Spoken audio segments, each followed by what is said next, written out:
खाने की शुरुआत होती है कुछ लुटेरों से जो जंगल में आने वाले लोगों को लौटकर आराम कर रहे थे। तब एक लुटेरा घने जंगल में हल्का होने गया तो उसे जमीन पर एक अजीब सा लोहे का मासिक दिखाई दिया। जैसे जैसे वो आगे बढ़ा तो वो एक अंधेरी गुफा तक पहुंच गया।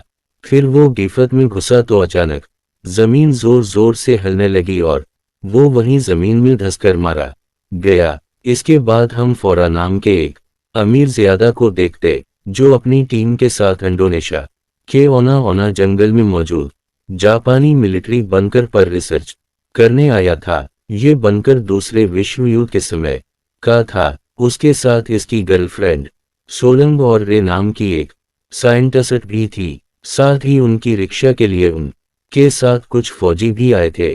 खैर जंगल में आगे बढ़ते हुए वो सब अचानक से एक मंद के पास पहुंचे। फौरन को लगा कि शायद ये वही बंकर होगा जिसकी वो तलाश कर रहे थे। तब ही अचानक कुछ लुटेरों ने उन पर गोलियों से हमला कर दिया। सभी अपनी जान बचाने के लिए दौड़कर एक एक करके बंकर में घसाए, मगर जैसे ही यरियो राम का एक सीनक अंदर घुसा इसके साथ ही लुटेरों का फेंका हुआ बूम भी आ गया, जिसके बाद वहां जबरदस्त धमाका हवा। खैर जब सबको होश आया तो इन्होंने देखा कि आर्यो बुरी तरह हो गया था। वहीं सटीनले ने देखा कि धमाके की वजह से बंकर से बाहर निकलने का रास्ता भी बंद हो गया था और अब वो सभी यहाँ फंस चुके थे। अब उनके पास मंद में अंदर जाने के अलावा और कोई चारा नहीं था। उनके ग्रुप को तो ये भी शक होने लगा था कि लुटेरों का हमला कोई इत्तेफाक नहीं था। उसीलिए सबने वारन से पूछा कि आखिर वो इस मिशन पर ढूंढने के आए हैं। पहले तो वारन ने कुछ नहीं बताया, पर जब फौजियों ने इस पर हमला करने की धमकी दी तो आखिरकार इसने कहा कि उसे और रे को ऐसे खुफिया कागज मिले थे जिनके मुताबिक इस बंकर में जापानी मिलिट्री कमांडर का करोड़ों का खजाना छुपा है। सटीनले को तो इस पर बिल्कुल यकीन नहीं हुआ, पर वारन को विश्वास था कि यहाँ जरूर मिलेगा। जल्द ही दोनों में बहस छिड़ गई, पर तब आपस ने एक नाम के एक फौजी ने कहा कि भाई पहले यहाँ से निकलने का रास्ता ढूंढ लें, इसके बाद सोच लेंगे क्या करना है। इसके बाद वो सभी मिलकर मंद के अंदर जाने लगे। जब वो एक पल पार कर रहे थे तो अचानक चारों ओर लाइट्स जल गई और युद्ध का सायरन बजने लगा। ये देखकर सब घबरा गए क्योंकि उनके मुताबिक तो यहाँ कई सालों से कोई नहीं आया था। तब सटीनले ने कहा कि हो सकता है इसका मतलब ये हो कि यहाँ से निकलने का और रास्ता भी है। इसके बाद वो आगे बढ़े और एक कमरे में पहुंचे जहाँ कई बोतल हसमत सोटस और डरावनी तस्वीरें मौजूद थीं। जब फोरा और रे ने यहाँ छान बैन की तो इन्हें दीवार पर एक नक्शा मिला। उसी दौरान हम देखते हैं कि पापा जनीत के पीछे कोई गैस मास्क पहनकर खड़ा था, पर जैसे ही स्नेक मोड़ा हो तो वो गायब हो गया। इधर नक्शे पर लिखा था कि ये बंकर 25वीं एरिया आर्मी का है।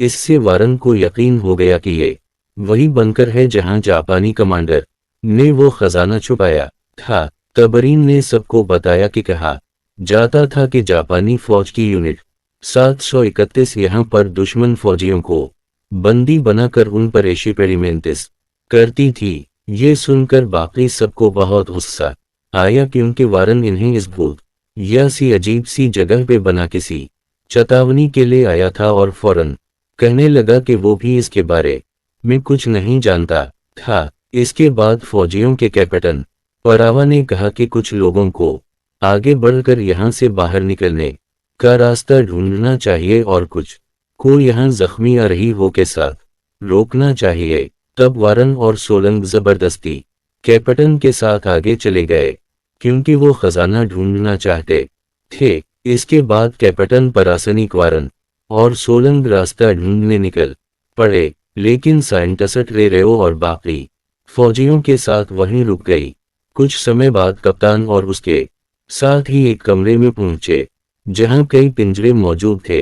तभी वारन को वहां ऑस्ट्रेलियन फौजियों का हेलमेट पड़ा दिखाई दिया और वो समझ गया कि वहां दुश्मन फौजियों को बंदी बनाकर रखा जाता होगा। वहीं दूसरी ओर आ रही हो आराम कर रहा था तो अचानक उसे बहुत तेज आवाजें सुनाई थी। इसने तो उठकर देखा कि जमीन नीचे धंस रही थी। इसके होश ही उड़ गए उससे पहले कि वो अपने साथियों को बल्ला था। जमीन से अचानक एक हाथ निकला और उसने आर्यों की टांग खींच कर उसे भी जमीन में समा लिया। तभी अचानक इसके साथ ही वहां पहुंचे तो इन्होंने इस वहशी दरिंदे को देख लिया। इसके बाद वो दरिंदा तुरंत वहां से भाग गया। तब सटानले ने साइंटिस्ट से पूछा कि ये क्या चीज थी, पर उसे भी इसके बारे में कोई अंदाजा नहीं था। खैर फिर बाकी के तीनों भी इस का पीछा करने के लिए उसी गड्ढे में कूद गए।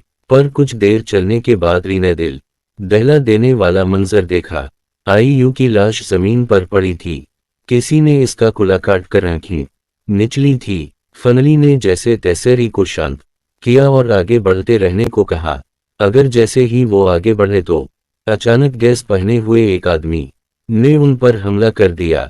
वहीं दूसरी ओर जो को अपने साथियों को ढूंढ रहा था कि अचानक वो एक चैम्बर में आग घुसा जहां कई इंसानों के कंकाल पड़े थे और जिस लुटेरे को हमने कहानी की शुरुआत में देखा था, इसकी लाश भी बेहद दर्दनाक हालत में पड़ी थी। कुछ ही पलों में ऐसे ही दरिंदों ने इसे घेर लिया, पर जोको ने उन पर गोलियां चला दी मगर उन पर कोई असर नहीं हुआ और वो तो बल्कि बढ़ते ही जा रहे थे। तभी अचानक उनमें से एक ने उसके सर पर हमला करके उसकी राइफल चरा ली। इसके बाद भी एक के बाद एक वो इस पर हमला करते रहे, लेकिन जो कोने अपनी ताकत से जैसे दरिंदे को दूर फेंक दिया, लेकिन अब उसे कुछ भी दिखाई नहीं दे रहा था। अब कई सारे दरिंदे चारों ओर से उसकी तरफ बढ़ रहे थे। जो कोने अपनी पिस्तौल निकाली और बिना सोचे समझे गोलियां चलाने लगा, पर जल्द ही गोलियां भी खत्म हो गईं और उसे एहसास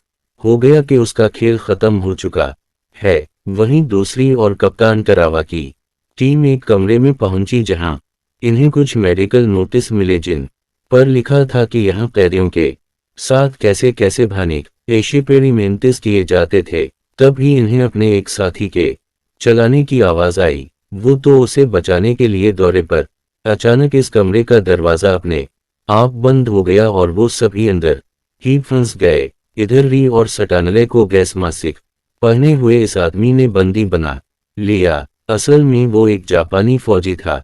तबरीन ने इससे जापानी भाषा में बात की और सटानले को बताया कि इस फौजी को लगता है कि वो दुश्मन के सैनिक हैं। री ने इस फौजी को समझाने की कोशिश की कि युद्ध कई साल पहले खत्म हो चुका है, लेकिन वो तो ये बात मानने को राजी ही नहीं था। जब री और फौजी बात कर रहे थे तो सटानले ने मौका देखकर फौजी पर हमला करके उसका गैस मास्क उतार दिया। इन्होंने देखा कि आदमी बहुत ही ज्यादा बुरा हो चुका था।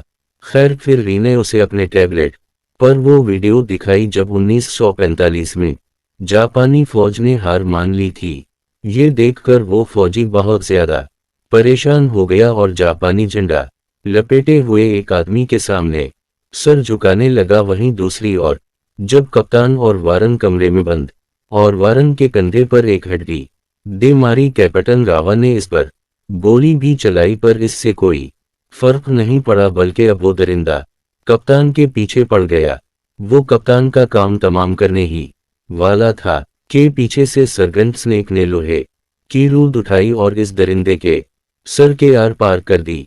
उसके मरने के बाद वारन ने इस के सर पर लिखा नाम देखा और वो समझ गया कि ऑस्ट्रेलिया का फौजी था जिसे बंदी बनाकर रखा गया होगा। वहीं दूसरे कमरे में वो बूढ़ा फौजी सटानले और रे को अपनी कहानी बता रहा था। इसने कहा कि उसे और उसके दोस्त को कई साल तक इस मन की रिक्शा करने का हुक्म मिला था, पर जब 1945 में जापानी फौज यहां से चली गई तो वो दोनों मंद में ही फंसे रह गए। इसमें बताया कि इसने तो अपने दोस्त को भी मार डाला क्योंकि वो हार मानकर यहां से निकलना चाहता था। और जो भी दरिंदे यहां घूम रहे हैं असल में वो दुश्मन फौजी थे जिनके ऊपर बेहद खतरनाक और भयानक एक्सपेरिमेंट किए जाते थे, जिस वजह से वो पागल हो गए और आखिरकार वहशी दरिंदों में बदल गए। साथ ही जापानी फौज ने अपने लोगों पर भी एक्सपेरिमेंट्स किए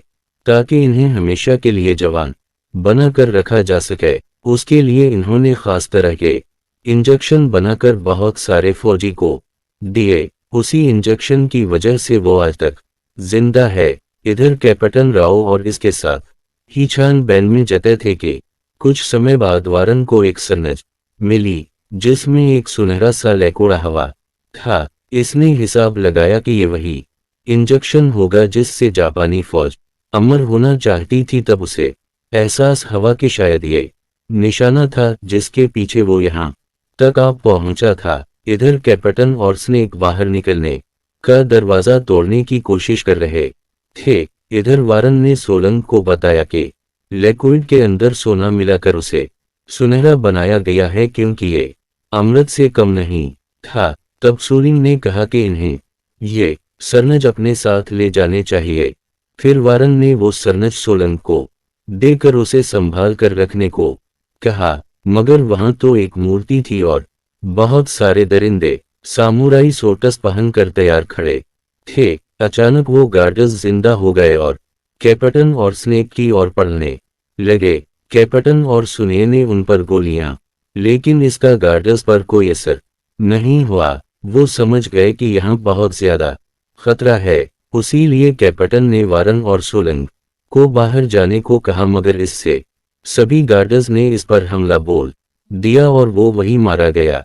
इधर कैप्टन वारिन और सोलंग अपनी जान बचाकर भागे और वहां पहुंच गए जहां जो को मारा गया था। जब कैप्टन उसकी लाश को ध्यान से देख रहा था तो अचानक वारन पर किसी दरिंदे ने हमला कर दिया। तब कैप्टन ने वहां पड़ी एक हड्डी उठाई और दरिंदे पर इतने वार किए कि वो जल्द ही मर गया।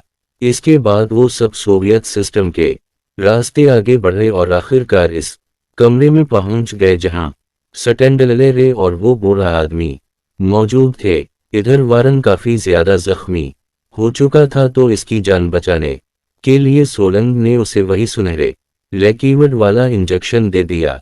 तभी वो गार्डर्स उनके पीछे इस कमरे तक आ पहुंचे जहां से वो सब तो वारन को लेकर भाग निकले, पर बूढ़ा आदमी वही रुक गया।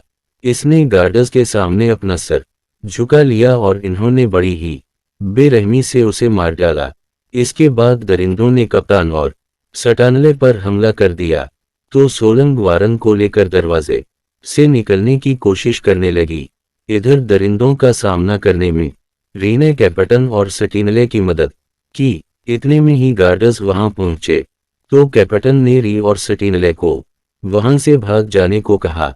रे और स्टैनले वेंटिलेटर के जरिए मंद में चले गए और कप्तान परवर गार्डर्स के हाथों मारा गया। इधर वो इंजेक्शन लेने के बाद वारन भी एक वहशी दरिंदे में बदल गया और उसने सोलंग को बेरहमी से मार डाला। दूसरी ओर स्टैनले और रे को बाहर जाने का रास्ता मिल गया जो पानी से होते हुए जाता था। फिर तब तक गार्डर्स भी पानी में पहुंच चुके थे। रे और स्टैनले तो पानी के रास्ते से आगे बढ़े और कुछ देर बाद री ने बाहर आकर स्टैनले को आवाज दी, पर कोई जवाब नहीं आया क्योंकि असल में स्टैनले को भी गार्डर्स ने मार दिया था। आखिरकार री तरनत पानी से बाहर आ गई, मगर गार्डर्स भी इसके पीछे बाहर आ चुके थे और अनत में इन्होंने रे को भी मार डाला। तो एक खतरनाक कहानी आपको